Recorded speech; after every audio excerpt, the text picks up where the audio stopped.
Hello students, कैसे आप सब लोग। आशा करता हूँ सभी अच्छे होंगे।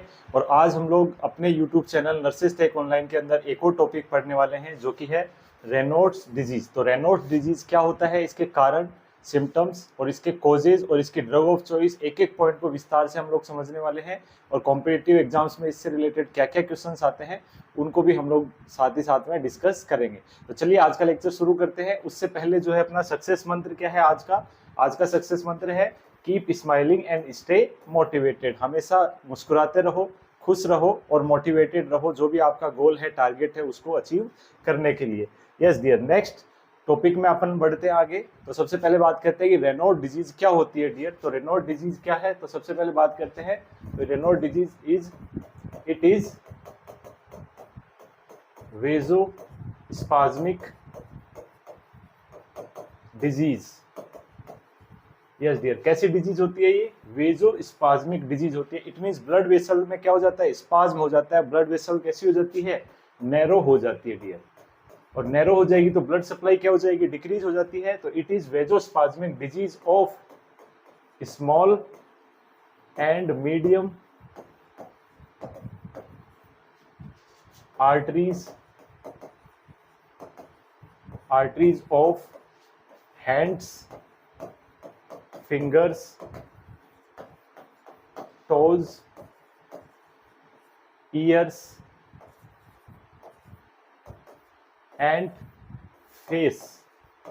Yes dear, very important. Mainly जो है अपने हैंड की फिंगर जो होती है वो सबसे ज्यादा, हैंड और टोज की जो फिंगर है वो सबसे ज्यादा अफेक्टेड इसके अंदर होती है। इट मींस रेनॉल्ड डिजीज क्या dear, it is vasospastic disease of small and medium arteries of hand, finger, toes and face. तो इन एरियाज में जो ब्लड वेसल्स होती है, मीडियम और स्मॉल साइज की जो ब्लड आर्टरीज होती है, उनके अंदर क्या हो जाता है डियर, वेजोस्पाज्म हो जाता है। ड्यू टू, किसकी वजह से होता है dear, very important, due to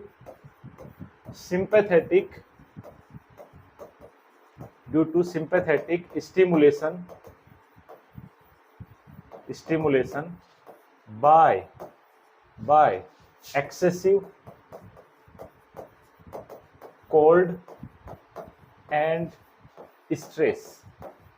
yes dear, बहुत ज्यादा कोल्ड, ठंडा और बहुत ज्यादा तनाव की स्थिति के अंदर जो है एक्सेसिव जो अपना सिंपैथेटिक स्टिमुलेशन है वो हो जाता है। और हमें पता है सिंपैथेटिक स्टिमुलेशन होगा तो क्या होता है, पेरिफेरल क्या हो जाता है, वेजोकॉन्स्ट्रिक्शन, वेजोस्पाज्म डेवलप हो जाता है। तो excessive cold, very important, cold और स्ट्रेस की वजह से जो है सिंपैथेटिक स्टिमुलेशन हो जाता है। और सिंपैथेटिक स्टिमुलेशन की वजह से वेजोस्पाज्म डेवलप हो जाता है।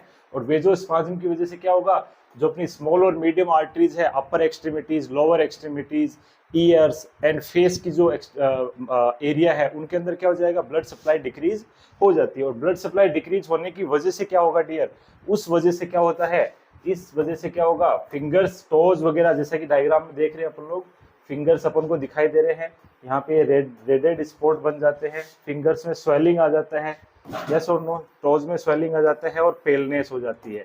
यानी पेलनेस, स्वेलिंग,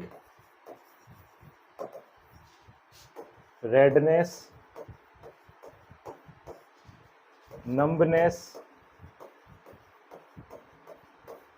साइनोसिस, ये सभी कंडीशन जो है डेवलप हो जाती है डियर। क्या क्या डेवलप हो जाती है, फिंगर्स में, टोज में क्या होगा, साइनोसिस हो जाएगा। नंबनेस का मतलब होता है निडल एंड प्रिकिल जो सेंसेशन होता है, जिसे हम लोग टिंगलिंग के नाम से भी जानते हैं, टिंगलिंग सेंसेशन जो है आता है। इसके अलावा रेडनेस हो जाता है, स्वेलिंग आता है और पेल, यानी जब ये एपिसोड आएगा उस टाइम पे एक्सट्रीमिटी में क्या हो जाएगा, पेल हो जाएगा, वहां पे कोई कलर दिखाई नहीं देगा, क्योंकि जब वेजोस्पाज्म होगा तो आर्टरी से ब्लड की सप्लाई क्या हो जाएगी, डिक्रीज हो जाती है। तो ये सभी सिम्टम्स अराइज होते हैं किसकी वजह से, वेजोस्पाज्म की वजह से। और वेजोस्पाज्म कहाँ होता है dear, small and medium arteries of hand, fingers, toes and face, ear and faces. और इसका कारण क्या होता है डियर, एक्सेसिव कोल्ड और स्ट्रेस की वजह से सिंपैथेटिक स्टिमुलेशन होना। और सिंपैथेटिक स्टिमुलेट होगा तो वेजोस्पाज्म हो जाता है, और उसकी वजह से ये सभी सिम्टम्स जो है अराइज होते हैं, such as cyanosis, numbness, redness, swelling and paleness. तो ये डिजीज होता है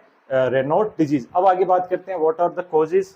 यस डियर, तो क्या क्या कारण होते हैं, क्या क्या इटियोलॉजी होती है इसकी। What are the etiological factor of Raynaud disease? तो सबसे पहले हम लोग देखते हैं, yes very important, it is most commonly occurs in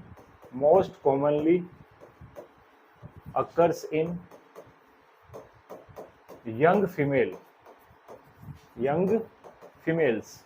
yes, यानी ये जो डिजीज है, रेनॉल्ड डिजीज है, वो फीमेल्स में ज्यादातर होती है। और फीमेल में भी कब? यंग एज के अंदर ये सबसे ज्यादा होते हैं, क्योंकि यंग एज में कोल्ड और स्ट्रेस जो है एक्सपोजर ज्यादा होता है।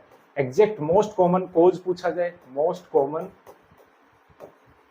कॉमन कोज पूछा जाए तो क्या होगा? Exposure to cold and stress के एक्सपोजर होने से जो है ये कंडीशन डेवलप हो जाती है डियर। थर्ड पॉइंट पूछा जाए तो stimulation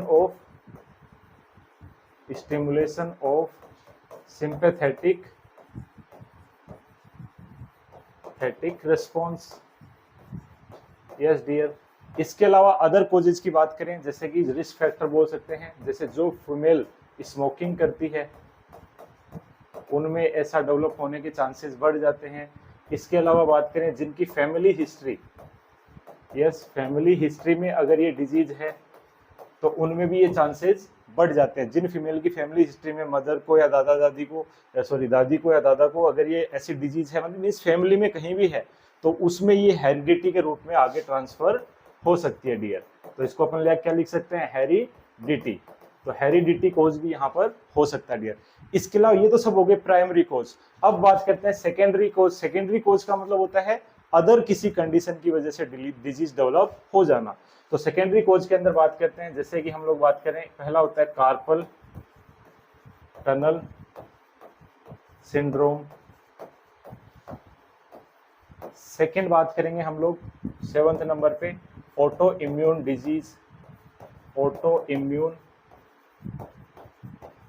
artery disease, such as auto immune artery या सिस्टमिक डिजीज होती है। जैसे एक हम लोग आज पढ़ेंगे टाकायासु disease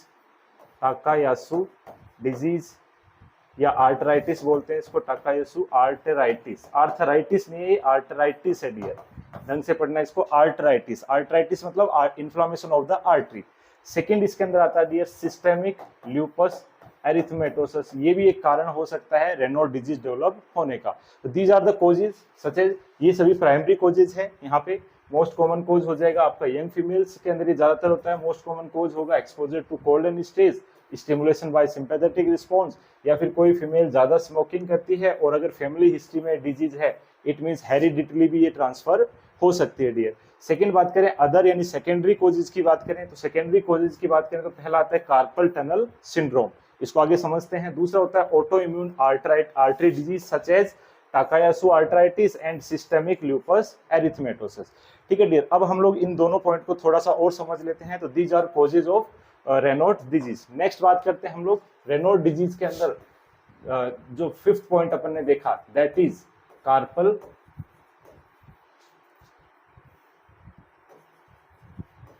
carpel tunnel syndrome.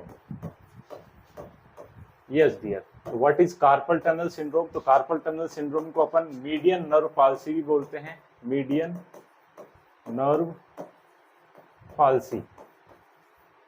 Palsy means होता है पैरालिसिस। यस डियर, तो अब इसको समझने का क्या है, इसको समझते हैं आप लोग। मीडियन नर्व पाल्सी क्या होता है? ये अपना एक डायग्राम दिखाई दे रहा है। इस डायग्राम में जो अपना हैंड है स्टार्ट होता है शोल्डर से, तो यहाँ से ब्रेकियल प्लेक्सस जो होता है, कौन सा प्लेक्सस होता है dear? Brachial plexus. Yes dear, तो ब्रेकियल प्लेक्सस जो है आगे जाकर के 3 नर्व में डिवाइड हो जाता है। सबसे ऊपर की तरफ रेडियल नर्व, बीच में मीडियन नर्व और सबसे नीचे अल्नार नर्व। तो इस डायग्राम में आपको दिखाई दे रहा होगा, this is median nerve, this is ulnar nerve, और रेडियल नर्व होती है वो अपोजिट साइड में, बोन के पीछे की साइड से जो है सप्लाई करती है, हैंड के बैक साइड को रेडियल नर्व सप्लाई करती है डियर। तो यहाँ पे जो मीडियन नर्व है डियर, तो मीडियन नर्व यहाँ पे टोटल अपन को पता है 8 कार्पल बोन पाई जाती है। कितनी बोन पाई जाती है dear? 8 carpal bone, 8 carpal bones पाई जाती है। और इन कार्पल बोन के बीचों बीच एक टनल बनता है जिससे कौन सी नर्व पास होती है डियर, मीडियन नर्व वहां से पास होती है। अब सोचिए किसी कंडीशन की वजह से मीडियन नर्व कंप्रेस हो जाए, यानी यहाँ पे कोई फ्रैक्चर हो जाए, इंजरी हो जाए, कोई भी कंडीशन हो सकती है जिस वजह से मीडियन नर्व क्या हो जाए, कंप्रेस हो जाए, और कंप्रेस होने की वजह से भी क्या होगा, यहाँ पे इस एरिया के अंदर पेलनेस वगैरह डेवलप हो जाते हैं डियर। ठीक है, तो वो कंडीशन कहलाती है आपकी, जैसे इस कंडीशन में देख रहे हो आप लोग, ये कार्पल टनल है, इस टनल से मीडियन नर्व जारी है, और मीडियन नर्व अगर कंप्रेस होगी तो ये जहां जहां सप्लाई होती है उन एरिया में क्या हो जाएगा, पेलनेस, साइनोसिस, जो कि रेनॉल डिजीज के सिमिलर सिम्टम्स है वो अराइज हो जाते हैं डियर। तो ये अदर कोजेज हो गए एसोसिएटेड विद अदर डिजीज, तो ये होती है मीडियन नर्व पाल्सी। ये भी कई बार क्वेश्चन पूछा जाता है एग्जाम के अंदर, ESIC वगैरह में कई बार पूछा हुआ है कि कार्पल टनल सिंड्रोम का क्या कारण है डियर, तो क्या कारण होगा, मीडियन नर्व कंप्रेशन या मीडियन नर्व पाल्सी। ठीक है, ये पॉइंट आपको ध्यान रखना है, क्वेश्चन पॉइंट होता है ये वाला। देन कार्पल टनल सिंड्रोम जो होता है, इसके जो साइन है वो क्या है, ये जो साइन पढ़ रहे हैं वो रेनॉल डिजीज के नहीं है, वो किसके पढ़ रहे हैं अपन, कार्पल टनल सिंड्रोम के साइन पढ़ रहे हैं। तो क्या क्या सिम्टम होते हैं कार्पल टनल सिंड्रोम, कारण क्या है कार्पल टनल सिंड्रोम के, यहाँ पे रिस्ट में कोई इंजरी हो जाए, फ्रैक्चर हो जाए, ठीक है, उन सभी वजह से कार्पल टनल सिंड्रोम डेवलप हो सकता है। और या फिर कोई पर्सन ज्यादा टाइप राइटिंग का काम करता है, टाइपिंग का काम करता है, जहाँ पे रिस्ट पे ज्यादा फोर्स पड़ता है, उनमें भी ये डिजीज डेवलप हो सकती है। Then what are the symptoms of carpal tunnel syndrome, तो यहाँ पे इसको पहचानने के लिए अपन एक कंडीशन देखते हैं जिसको अपन बोलते हैं Fehling test, Fehling test, and second one is Tollens test, Tollens test, test या फिर साइन भी बोला जाता है इंडियन इसको, फेलन साइन या टिलेन साइन, और टिलेन साइन को हॉफमान साइन के नाम से भी जानते हैं, हॉफमान साइन। अब ये दोनों साइन क्या है, इसको डायग्राम से आगे अपन समझ लेते हैं डियर। तो क्या क्या साइन होते हैं, फेलन साइन, ये भी पूछे हुए क्वेश्चन है, ये important, very important, carpal tunnel syndrome का एक तो ये क्वेश्चन, दूसरा ये क्वेश्चन फेलन एंड टिलेन साइन या हॉफमान साइन किसका करेक्टर होता है dear, it is sign of median nerve palsy और कार्पल टनल सिंड्रोम, बहुत ज्यादा इंपॉर्टेंट है, कई बार ये पूछे जा चुके हैं डियर, ध्यान रखना। तो फेनल टेस्ट और टिनल टेस्ट या फिर हॉफमान साइन है वो किसके होते हैं, कार्पल टनल सिंड्रोम के साइन ये डेवलप हो जाते हैं डियर। तो ये पॉइंट ध्यान रखना अपन को। इनको कैसे असेस किया जाता है, तो असेस करने के लिए अपन क्या करेंगे, इसमें ये वाला जो मैनुअर है it is known and Phalen test और फेलन मैनुअर। इसमें क्या करेंगे अपन, अगर सिंगल हैंड को टेस्ट करना तो सिंगल हैंड को ऐसे प्रेस करेंगे 30 सेकंड से 60 सेकंड, यानी 1 मिनट तक इसको ऐसा रखेंगे। 1 मिनट रखने के बाद चूंकि ये नर्व कंप्रेस होगी, इस वजह से इस एरिया में क्या होगा, नंबनेस और टिंगलिंग होना स्टार्ट हो जाएगा, और दोनों हाथों में टेस्ट करना है तो इस तरीके से करेंगे लगभग 30 सेकंड से 60 सेकंड तक, जैसा कि इसमें डायग्राम में आप लोग देख रहे हैं। 30 से 60 सेकंड तक इस तरीके रखेंगे, जैसे इस तरीके से रखने की वजह से 60 सेकंड बाद अगर वो पर्सन के हाथों में झुंझुनाहट, numbness, pin and needle sensation आने लग जाए तो ये टेस्ट क्या कहलाएगा, पॉजिटिव टेस्ट कहलाता है डियर। ऐसे ही दूसरा होता है टिलेन टेस्ट या फिर हॉफमान साइन, हॉफमान साइन।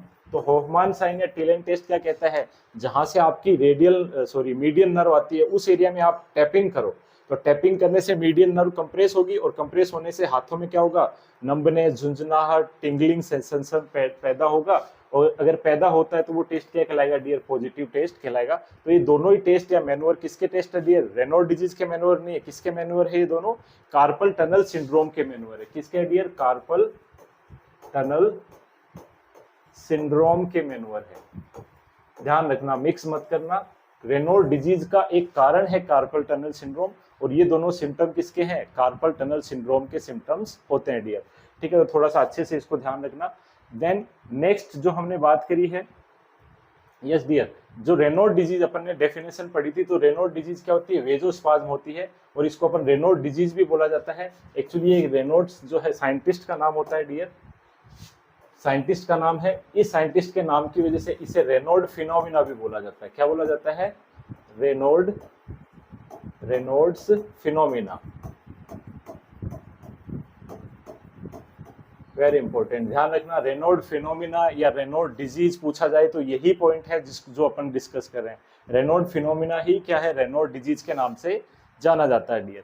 देन आगे बढ़ते हैं, अभी हम लोग कॉजेज पढ़ रहे थे, तो अभी हमने कॉजेज पढ़े, तो दीज आर मतलब primary causes, these are secondary causes. तो कार्पल टनल सिंड्रोम देखा, अभी ऑटो इम्यून डिजीज में अपन लोग देखेंगे टाकायासु आर्थराइटिस क्या होता है डियर, यस, वेरी इंपॉर्टेंट। तो नेक्स्ट अपन लोग बात करते हैं अगला जो कारण है, छठा जो कोज है रेनॉल्ड डिजीज का, दैट इज टाकायासु आर्टराइटिस। तो अब ये डिजीज क्या है, वेरी इंपॉर्टेंट, ध्यान रखना। एक बार ये क्वेश्चन भी पूछा जा चुका है कि टाकायासु डिजीज किस ऑर्गन की डिजीज है, तो it is auto immune disease, auto immune disease of aorta and medium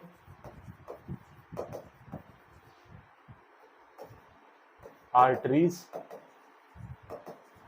or branches of aorta. Yes dear, very important. टाकायासु disease किसका डिजीज है, aorta के डिजीज है, और aorta की जो मीडियम साइज की ब्रांचेज है उनकी डिजीज होती है। इस डिजीज में क्या होता है डियर, ध्यान रखना, इस डिजीज में क्या होगा, स्टीनोसिस यानी कि narrowing of branch of aorta, branches of aorta। Yes dear, branches of aorta में क्या हो जाता है डियर, स्टीनोसिस या नैरोविंग हो जाता है। और कौन कौन सी ब्रांच अफेक्ट होती है इसके अंदर डियर, ध्यान रखना, इसमें कैरोटिड आर्टरी अफेक्ट होती है मेनली। इसके अलावा अफेक्ट होती है सबक्लेवियन आर्टरी, इसके अलावा अफेक्ट होती है डियर रीनल आर्टरी, और रीनल आर्टरी अफेक्ट होगी तो हमें पता है ब्लड प्रेशर बढ़ जाता है। पिछले लेक्चर में हमने हाइपरटेंशन पढ़ा था, तो उसमें भी इसका थोड़ा सा मैंने इंट्रोडक्शन आपको दिया था। तो मेनली जो आर्टरी अफेक्ट होती है, these are carotid artery, subclavian artery, renal artery and coronary artery. ये सभी आर्टरी इसके अंदर अफेक्ट हो जाती है डियर, और ये डिजीज कहलाता है टाकायासु आर्टराइटिस, जिसके अंदर कैसी डिजीज है, ऑटो इम्यून डिजीज है। मीट अपना ही इम्यून सिस्टम अपने ही सेल्स को क्या करने लग जाता है, डैमेज करना स्टार्ट करता है। और डैमेज कौन होता है यहाँ पे, aorta और इसकी ब्रांचेज जो है डैमेज होती है। किस प्रकार डैमेज होती है, उनमें स्टीनोसिस यानी कि वो क्या हो जाती है डियर, नैरोविंग हो जाती है, वेरी इंपॉर्टेंट। फिर नेक्स्ट अपन देखते हैं, इस डायग्राम के अंदर समझते हैं। यस डियर, तो it is radiological imaging of aorta। तो ये अपन लोग देख रहे हैं, दिस इज aorta, ये वाला पार्ट क्या है आपका, आर्क ऑफ aorta इस तरीके से आपको दिखाई दे रहा है। aorta के अंदर ये वाला आपका ब्रेकियोसिफेलिक ट्रंक, फिर ये आपका कैरोटिड आर्टरी, कौन सी साइड की है, लेफ्ट कैरोटिड आर्टरी है। और ये वाली जो ब्रांच है ये वाली ब्रांच कौन सी आपकी, लेफ्ट सबक्लेवियन आर्टरी है। इसके अलावा जो राइट साइड के अंदर it is brachiocephalic trunk,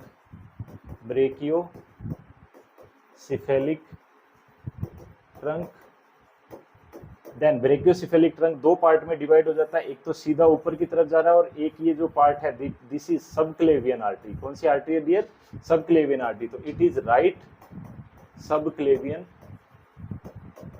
artery और this is right carotid, common carotid, actually carotid artery, actual में इनको कॉमन कैरोटिड बोलते हैं। फिर ये आगे जाकर के एडम एप्पल के लेवल पे बाइफर्केट हो जाती है। यस डियर, बाइफर्केट हो जाती है ये इंटरनल और एक्सटर्नल कैरोटिड आर्टरी में। यस डियर, तो एक इंटरनल वाली है वो चली जाती है आपकी ब्रेन के अंदर, जिसको सर्कल ऑफ विलिस बनाती है, और एक्सटर्नल वाली दोनों की दोनों फेशियल एरिया को सप्लाई करती है। तो अपन ने जैसा कि पढ़ा, टाकायासु आर्टराइटिस में कौन कौन अफेक्ट होता है, कैरोटिड आर्टरी, ये दोनों कैरोटिड आर्टरी अफेक्ट होगी। इसके अलावा सबक्लेवियन, ये दोनों सबक्लेवियन आर्टरी भी अफेक्ट हो जाती है। इनमें क्या हो जाता है, नैरोविंग कंडीशन हो जाती है डियर। तो ये कंडीशन कहलाती है आपकी टाकायासु आर्टराइटिस। तो इस डिजीज में भी सोचिए, अगर सबक्लेवियन आर्टरी के अंदर अगर क्या हो गया डियर, नैरोइंग हो गया, तो सबक्लेवियन आर्टरी कहाँ सप्लाई करती है, अपने हैंड्स के अंदर। तो अपने राइट सबक्लेवियन राइट हैंड को सप्लाई करेगी, और लेफ्ट सबक्लेवियन लेफ्ट हैंड को सप्लाई करती है ब्लड सप्लाई। अब सोचिए इन आर्टरीज में नैरोइंग हो गया, तो यहाँ पे ऑलरेडी अगर उस पर्सन में नैरोइंग हो रहा है तो ब्लड सप्लाई नहीं पहुंचेगी, और ये किसमें रिजल्ट कर जाएगी, आपके रेनॉल्ड डिजीज के अंदर रिजल्ट करेगी डियर। ओके, तो these all are causes of Raynaud disease. Next अपन आगे बात करते हैं dear, what are the sign and symptom associated with Raynaud disease. तो सबसे पहले बात करते हैं during episode of spasm, yes dear, जब एपिसोड ऑफ स्पाज्म आया, यानी कोई फीमेल, मेनली मेल में भी हो सकता है, ऐसा नहीं कि मेल में नहीं होता है, बट मेल में रेयरली होता है, फीमेल में इसकी अक्रेंस जो है, प्रिविलेंस जो है वो ज्यादा होती है। अगर कोई फीमेल कोल्ड या स्ट्रेस के कांटेक्ट में आती है तो उस टाइम पे उसमें क्या हो जाएगा डियर, वेजोस्पाज्म होगा, और वेजोस्पाज्म होगा तो एपिसोड आएगा। तो ड्यूरिंग एपिसोड क्या क्या साइन होंगे डियर, तो ध्यान रखना। तो जैसा कि आपको यहाँ पे फिंगर्स दिखाई दे रही है, पेलनेस, यानी कलरलेस जो है फिंगर्स और टोज वगैरह हो जाती है। तो यहाँ पे paleness in fingers and toes, और साथ ही साथ में इंक्लूडिंग ईयरलोब एंड फेस के ऊपर भी पेलनेस जो है दिखाई देती। मेनली जो है ये फिंगर और टोज के अंदर, टोज बोलते हैं अपन पैर की उंगलियों को, वहां पर ये ज्यादातर दिखाई देता है डियर। तो ड्यूरिंग एपिसोड ऐसा दिखाई देता है। साथ में ड्यूरिंग एपिसोड क्या होगा पर्सन के, उस फीमेल में या उस पर्सन के अंदर क्या होगा, टिंगलिंग सेंसेशन, इसी को अपन लोग क्या बोलते हैं, नंबनेस, या फिर इसी को बोलते हैं pin and needle sensation, pin and needle sensation बोला जाता है, ये भी होता है। ठीक है डियर, तो ये आता है during episode. Then after episode vasospasm का एपिसोड खत्म हो गया, उसके बाद में क्या होगा, यहाँ पे डेवलप हो जाएगा साइनोसिस। साइनोसिस का मतलब होता है ब्लूइश डिस्कलरेशन। साइनोसिस का मतलब क्या होता है डियर, ब्लूइश डिस्कलरेशन। इसके अलावा रेड पर्पल स्किन जो है दिखाई देती है पर्सन की। तो ये आफ्टर एपिसोड इस तरीके के सिम्टम जो है दिखाई देते हैं डियर। तो रेड, और साथ में प्लस क्या हो जाएगा, रेड पर्पल स्किन प्लस क्या हो जाएगा यहाँ पे, स्वेलिंग दिखाई देगी। तो these are sign that are associated with Raynaud's disease. तो रेनॉल्ड डिजीज के अंदर ड्यूरिंग एपिसोड क्या होगा, और आफ्टर एपिसोड जब ये स्पाज्म खत्म हो जाता है, और स्पाज्म का कारण क्या है डियर, कोल्ड एंड स्ट्रेस, जिसकी वजह से क्या होता है, सिंपैथेटिक स्टिमुलेशन आता है। क्या आता है डियर, सिंपैथेटिक स्टिमुलेशन हो जाता है, जिसकी वजह से वेजोस्पाज्म होता है और ये डिजीज डेवलप हो जाती है डियर। देन नेक्स्ट अपन आगे बढ़ते हैं dear, what are the diagnostic investigation for Raynaud disease. Raynaud disease को कैसे आप डायग्नोस करेंगे डियर, वेरी इंपॉर्टेंट। तो सबसे पहले बात करते हैं फिजिकल एग्जामिनेशन, फिजिकल एग्जाम करेंगे। देन हिस्ट्री में क्या पता लगाएंगे कि हेरिडिटी है या नहीं है डियर। हेरिडिटी का मतलब फैमिली हिस्ट्री में कहीं पे प्रेजेंट है या नहीं, वो पता लगा लेते हैं अपन। और फिजिकल एग्जामिनेशन में दिख जाता है यहाँ पे साइनोसिस, पेलनेस, नंबनेस, वो है अपन फिजिकल एग्जाम के अंदर पता लगा सकते हैं डियर। नेक्स्ट बात करते हैं अदर टेस्ट कौन सा किया जाना चाहिए। तो यहाँ पे एक टेस्ट होता है, वेरी इंपॉर्टेंट क्वेश्चन पॉइंट है, ध्यान रखना। It is cold stimulation test. Yes dear, ये भी प्रीवियस एग्जाम्स के अंदर पूछा हुआ क्वेश्चन है कि कोल्ड स्टिमुलेशन टेस्ट किस डिजीज को डायग्नोस करने के लिए किया जाता है। तो एक ऑप्शन आपको मिलता है वहां पे, रेनॉल्ड डिजीज। तो very important, cold stimulation test क्या होता है डियर। तो कोल्ड स्टिमुलेशन टेस्ट में क्या करेंगे, जिस फीमेल को ये रेनॉल्ड डिजीज सस्पेक्टेड है, उस फीमेल को कोल्ड के संपर्क में उसको हैंड को लाएंगे अपन।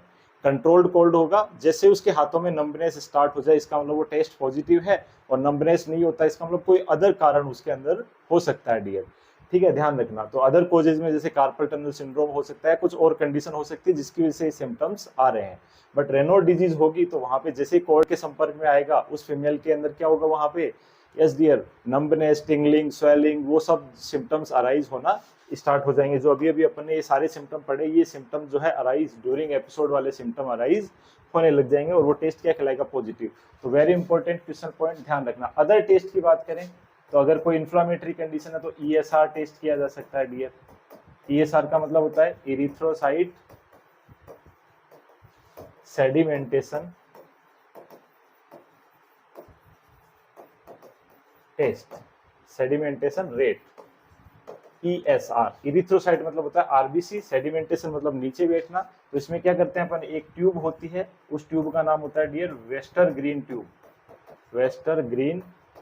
ट्यूब। इस ट्यूब के अंदर क्या करते हैं अपन डियर, 1 ml ब्लड को डाला, वो काफी फाइन ट्यूब होती है, 1 ml ब्लड को डाल देते हैं और यहाँ पे ऊपर से 0 से mm में पॉइंट्स होते हैं। किसमें पॉइंट होते हैं डियर? मिलीमीटर्स में पॉइंट होते हैं। अब इस ब्लड को 1 घंटे के लिए, कितने टाइम के लिए, वेरी इंपॉर्टेंट, ESR के लिए कितने टाइम के लिए छोड़ देते हैं? 1 घंटे के लिए इसको छोड़ देते हैं। फिर धीरे धीरे क्या होगा, यहाँ पे आरबीसी सेडिमेंट होना स्टार्ट करेगी और जिस पॉइंट पे 1 घंटे बाद आरबीसी सेडिमेंटेशन रुक जाएगा, ऊपर जो फ्लूइड जैसा दिखाई देगा, तो इस पॉइंट को अपन बोलते हैं ESR, इरिथ्रोसाइट सेडिमेंटेशन रेट। तो जिस पर्सन में जितना ज्यादा इन्फ्लामेशन होगा उसकी आरबीसी उतनी ही ज्यादा नीचे सेडिमेंट हो जाती है डियर, वेरी इंपॉर्टेंट। तो नॉर्मल ESR की बात करें डियर, तो फीमेल्स के अंदर और मेल्स में, मेल में और फीमेल में कितना होता है डियर? तो मेल में होता है अपने पास में ये 10 से 14 mm per hour, very important. 1 घंटे में कितना mm सेटल हो जाएगा ब्लड? 10 से 14 mm जो है ब्लड नीचे सेटल हो जाता है। mm का मतलब इसको सेंटीमीटर में बदलो तो 1 से 1.5 हो जाएगा, 1 से 1.4 सेंटीमीटर हो जाएगा, क्योंकि 1 सेंटीमीटर में बराबर होता है डियर 10 mm। आप जो है स्केल देखते हैं जिससे रूलर अपन लाइनें खींचते हैं, उस रूलर में देखते हैं कि mm के अंदर होते हैं और 10 mm मिलकर के 1 सेंटीमीटर बनाता है डियर। फीमेल में जो वैल्यू है ये होती है लगभग 12 से 20 mm पर आवर। तो फीमेल में थोड़ी सी ज्यादा होती है, slightly ESR rate rather than male. तो ये नॉर्मल रेट है, इससे ज्यादा अगर हो जाती है तो वो इंडिकेशन है किसका? इन्फ्लामेशन का। इंडिकेशन रेनॉल्ड डिजीज का नहीं है, किसी भी तरीके का इन्फ्लामेशन वहां पे हो सकता है। तो ये अदर टेस्ट है, बाकी स्पेसिफिक टेस्ट कौन सा हो गया? कोल्ड स्टिमुलेशन टेस्ट जो है स्पेसिफिक टेस्ट होता है रेनॉल्ड डिजीज को आइडेंटिफाई करने के लिए। नेक्स्ट ट्रीटमेंट हम लोग पढ़ते हैं, लेकिन डियर उससे पहले अगर आप लोगों को कोई वीडियो पसंद आ रहा है, यहाँ तक आपने वीडियो देखा है, तो वीडियो को अभी का अभी आप लोग लाइक कर दो, इतना रिवार्ड तो बनता है डियर। और अपना जो चैनल का नाम है वो है नर्सेज टेक ऑनलाइन, 52,000 के करीब इसमें सब्सक्राइबर अपने हो चुके हैं। और सब्सक्राइब बटन पे अगर ऑलरेडी सब्सक्राइब्ड लिखा है तो सब्सक्राइब करने की जरूरत नहीं है, और सब्सक्राइब नहीं किया हुआ तो इसको सब्सक्राइब कर देना, और चैनल को आप लोग ज्वाइन भी कर सकते हैं डियर। इस तरीके का अपना चैनल दिखाई देता है। नेक्स्ट बात करते हैं हम लोग डियर, ट्रीटमेंट क्या होता है रेनॉल्ड डिजीज का। लास्ट पार्ट है इस टॉपिक का, व्हाट इज द ट्रीटमेंट।